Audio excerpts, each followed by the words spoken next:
can feel him.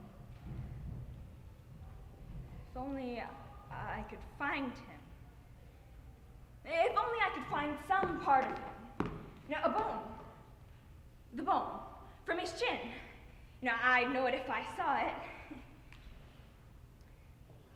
He had such a strong, firm chin.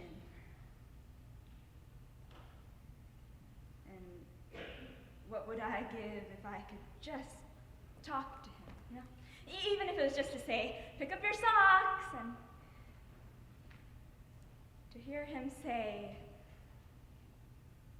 Mom.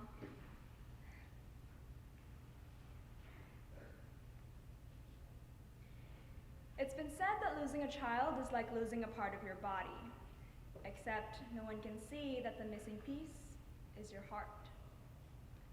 On December 21st, 1988, the world became witness to one of the earliest remembered acts of international terrorism. Pan Am Flight 103, bound from New York from London, was destroyed by a terrorist bomb, killing all on board over Lockerbie, Scotland. Many of them were just regular people, neighbors, parents, children. And when Madeline experiences this tragedy firsthand, she travels to Lockerbie to help understand why she will never find the missing piece of her heart.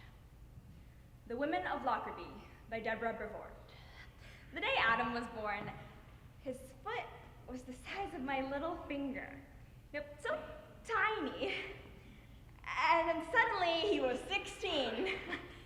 One morning I walked into his room to wake him up for school, and his foot was sticking out from under the cover. And it was so big. And there was hair on his big toe. 3 little hairs that announced his arrival into manhood.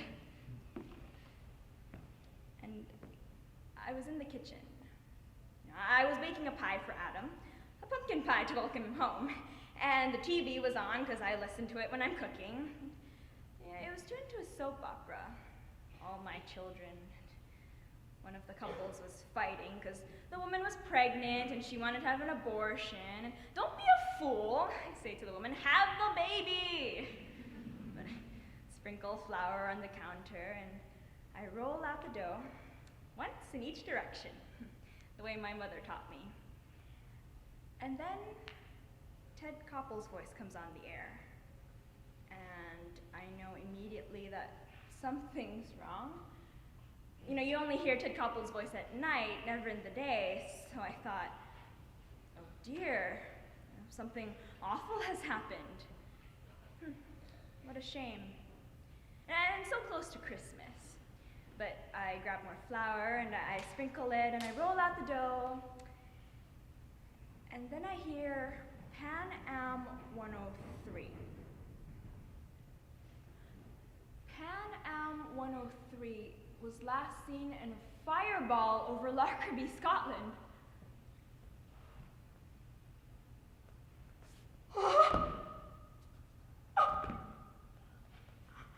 I double over and I sink into the kitchen counter. And my face presses into the pie dough and it's cold on my nose and my cheek and I can't stand up, so I grope for something, anything to hold on to, but my arm hits the flour bin and it crashes to the floor and my feet are covered in flour and I grab the refrigerator handle and I pull myself up and in front of me is a note. And it says, Adam, 7 p.m. Pan Am 103.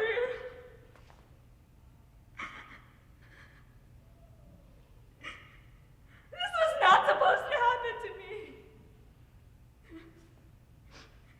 I never should have let him go to London to study because he was too young, much too young to go so far from home, and I should have been more firm. I should have just said no. I should have said no. No, you cannot go. Oh, God. Why did I say that?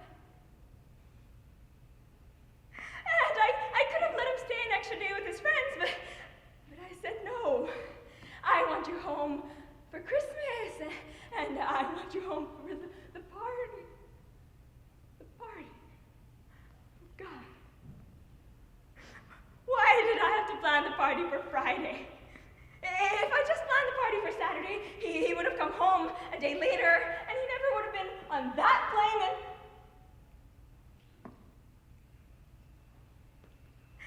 and he never would have died. But I was a good mother, and a good wife, and a good neighbor.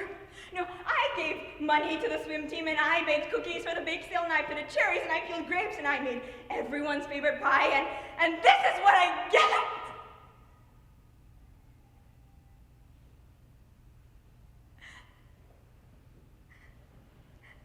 This is how I'm repaid.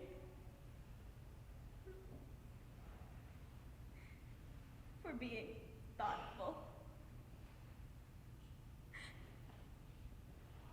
For leading a good life.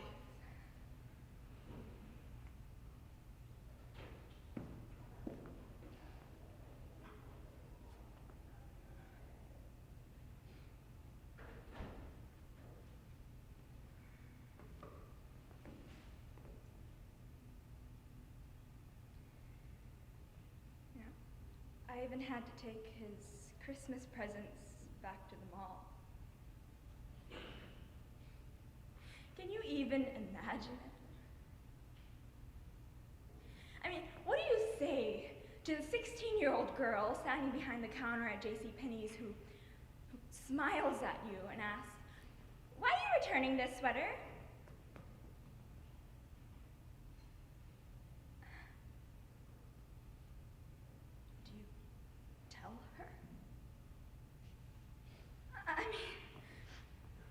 What do you say? This was for my son, but he died. He was blown to bits by a bomb. No. I cannot tell her. No, I cannot show my grief. So I just said,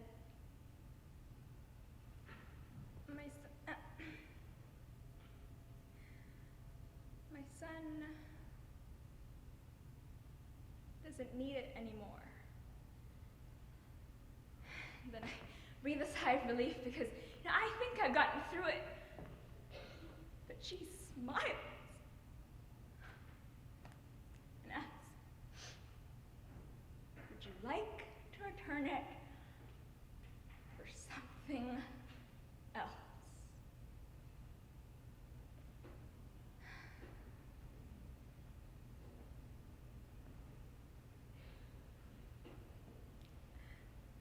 No.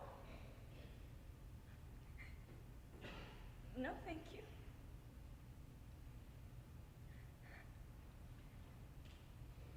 Your store doesn't carry what I need.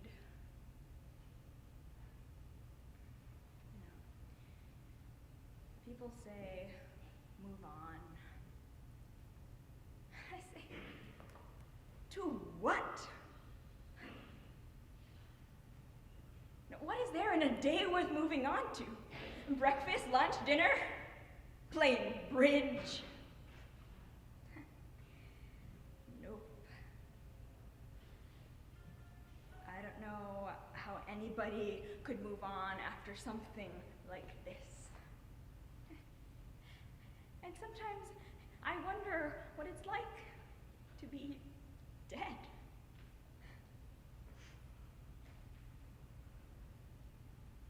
What was it like, Adam, when you crossed the line and passed to the other side? Were you talking?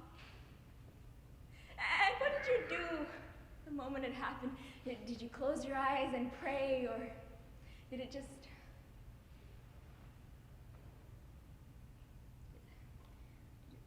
happen too fast?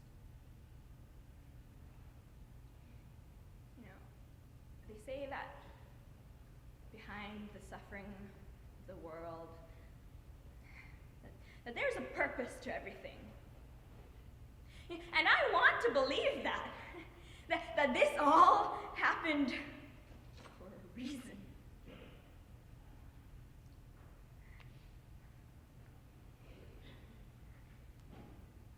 But I can't. The only thing I can do